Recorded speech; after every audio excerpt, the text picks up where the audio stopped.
Hello and welcome to the Mike and the Jaffman Show premiere episode. I'm Mike Barger, high school sports editor, and this is Mark Jaffe, the high school football sports writer. This is a weekly show about high school football sports in the area. And let's get right to it, Mark. Last year, before we move on to 2008, let's talk about 2007. Top three stories from 2007, starting with number 3. Number 3 has got to be Will Volage from Woodland Regional High School. In my 12 years of covering the Naugatuck Valley League and 29 years of covering high school football in Connecticut, he is one of the most versatile players that you'll ever see. He can score from anywhere on the field, as a running back, defensive back, and as a punt returner and kickoff returner. In 2005, in the state championship game against Brookfield, he caught a touchdown pass from Alex Dorish on the very first play from scrimmage, and brutally cold temperatures. After the game, I called him Prime Time because he was a prime time player that day. The last 2 seasons, he just elevated his game, and after one of the games last year, I called him Mr. Prime Time. Mr. Prime Time is going to be going off to the University of New Haven in a couple of weeks. It's going to be for opposing Naugatuck Valley League teams. It's going to be a great thing. For Woodland Regional High School, it's going to be too bad. But it's been a pleasure to watch Mr. Prime Time, number 13, Will Volage. Number 2 has to be Seymour High School. Seymour won the Class SS title. They beat Towns by a big score, 44-34. They had one of the top offenses in the state, led by quarterback Rob Moore, probably one of the best athletes in the state of Connecticut, who's going to be playing baseball at Boston College. That leads us to the number 1 story, of course, really a no-brainer from 2007.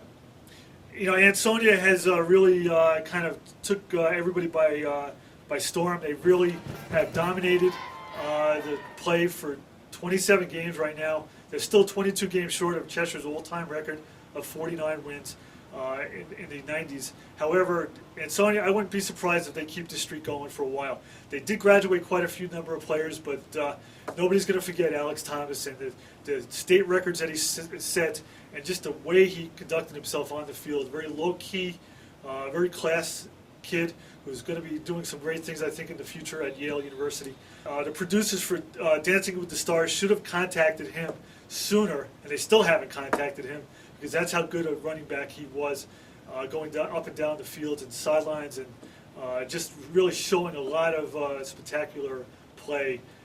Okay, moving on to 2008, the big question here, who's going to win the NVL?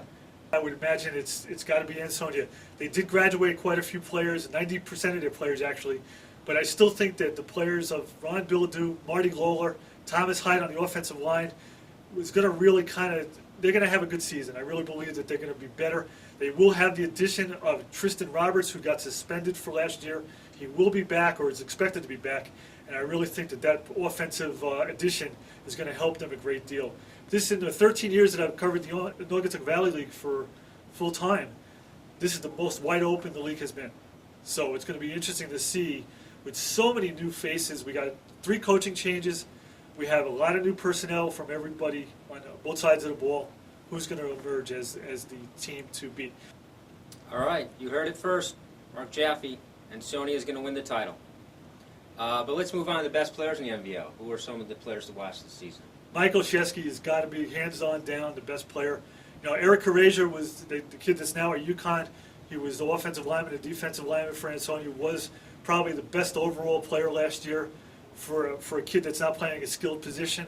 However, Michael Shesky, as a fullback, you know, he didn't get the ball a lot every game, but every game he did get, he gained yards and scored touchdowns. As a linebacker, he is the most aggressive football player, instinctive player that you'll find. He was like that as a sophomore. Now, as a senior, the sky is the limit for him. There's going to be a lot of other players that are going to emerge.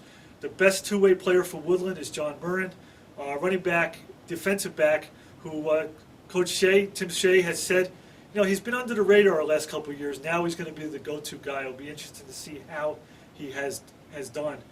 When you lose kids like Will Volage, and when you lose kids like Cody Kingsley, who's just a polished, poised quarterback, how do you can't replace kids like that? No, you can't. No. But what do you expect from kids like John Murrin and Kyle Cody? Well, I hope those kids can see how those kids played, you know, and try to aspire to play like them. hopefully they're up to the task. I mean, obviously they can't be them, but if they're going to aspire to play even just a little bit like them, we'll be in for a good year. So, to answer your question, Mike, there's going to be a lot of players to watch.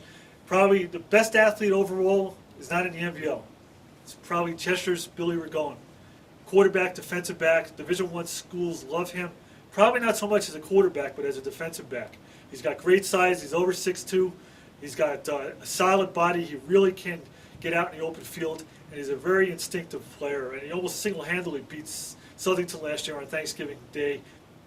All right, well, thanks for joining us for the first edition of the Mike and the Jaffman show. And join us next week where the Jaffman will give his Week 1 predictions. And don't forget to log on to www.repam.com to enter the Red Zone, which is everything you'll need to know about the high school football scene. And also, for next week, find out why exactly Mark Jaffe has cleats on the table. Thanks for watching.